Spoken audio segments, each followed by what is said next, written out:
காளியும் சும்பனும் போர்க்களத்துல எதிரெதிராக நிக்கிறாங்க அப்படிங்கறதையும் சும்பனோட படை வீரர்கள் அவனை விட்டு கிளம்பிட்டாங்க அப்படிங்கறதையும் போன எபிசோட்ல பார்த்தோம். இன்னைக்கு எபிசோட்ல சும்பன் காளி கிட்ட சொல்றான், உனக்கு ஞாபகம் இருக்கா, நீ இந்த யுத்தத்துல தோத்துட்ட அப்படின்னா நீ என்னவள ஆயிடணும். ஒவ்வொரு பெண்ணோட நிலைமையும் இதுதான், ஒவ்வொரு பெண்ணும் நிச்சயமா ஒரு ஆண் கிட்ட தோற்றே ஆகணும் அப்படின்னு சொல்லவும் காளி இதை கோவத்தை கட்டுப்படுத்திக்கிட்டு கேட்டுட்டு இருக்காங்க. இன்னைக்கு நீ என்னவள ஆறதை யாராலையும் தடுக்க முடியாது அப்படின்னு சொல்லிட்டு இருக்க. காளி உடனே ஒவ்வொரு தடவையும் நீ பெண்ணை ரொம்ப அவமானப்படுத்தியதான் பேசிட்டு இருக்க, ஆனா இன்னைக்கு நீ ஒரு விஷயத்த புரிஞ்சுக்குவ.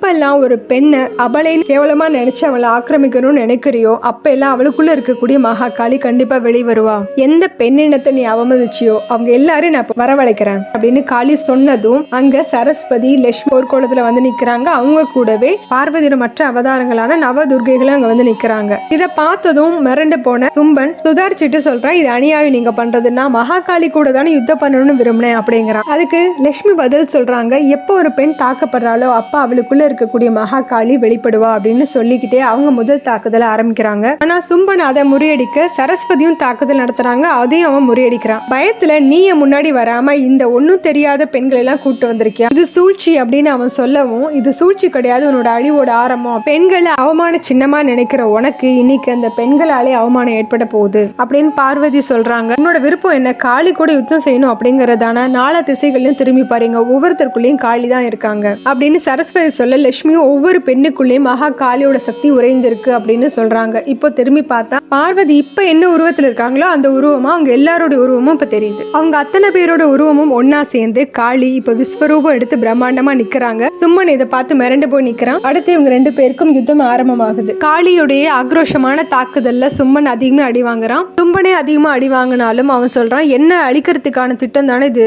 நான் எப்படி வெற்றியடைய விட மாட்டேன். திடீர வரைக்கும் நான் உயிரோட இருந்துட்டேன் அப்படின்னா எனக்கு மரணங்கிறதே கிடையாது அப்படின்ட்டு வானத்துக்கு எழும்புறான். அங்க மேகங்களுக்கு இடையில ஓடி ஒளிய முயற்சி பண்றான். ஆனா அங்கேயும் காளி வந்து நிக்கிறாங்க. அங்க இருந்து அவன் தப்பிக்க முயற்சி பண்ணாலும் அங்கேயும் காளி நிக்கிறாங்க. இந்த இரவு மரணத்துக்கான இரவு சும்பா, நேரமோ ஒளியோ எண்ணமோ உயிரோ எதுவா இருந்தாலும் எனக்குள்ளேயே அது முடிஞ்சிரும் அப்படின்னு காளி சொல்ல அவன் தாக்குதல ஆரம்பிக்கிறான். இருந்தாலும் அது காளி எதுவுமே செய்யல. சும்மன் இதை பார்த்து அதிர்ச்சி ஆகுறான். காளி, உன்னோட எந்த சக்தியும் இங்க உனக்கு உதவாது, ஏன்னா இது உன்னோட மரணத்துக்கான இரவு. இன்னைக்கு உன்னோட அழிவு மூலமா அந்த பிரபஞ்சம் ஒரு விஷயத்த புரிஞ்சுக்கும். எவன் ஒருத்தன் பெண்ணோட சக்தி அவமதிக்கிறானோ அவனுடைய கதை முடிஞ்சிரும் அப்படிங்கறது எல்லாரும் உணர்ந்துக்குவாங்க. ஒரு பெண்ணோட வேகத்தை பத்தி உன்ன மாதிரி முட்டாளால புரிஞ்சுக்க முடியாது. ஆனா இன்னைக்கு ஒரு பெண்ணோட பெருமையையும் கடமையும் இந்த ரெண்டையுமே இன்னைக்கு உனக்கு நான் உணர்த்துறேன் அப்படிங்கிறாங்க. இதோட இந்த எபிசோட் முடியுது. இந்த எபிசோட்ல பார்க்கலாம். நம்ம சேனல் லைக் பண்ணுங்க, ஷேர் பண்ணுங்க, சப்ஸ்கிரைப் பண்ணுங்க, பெல் பட்டனையும் பிரஸ் பண்ணுங்க. தேங்க்யூ.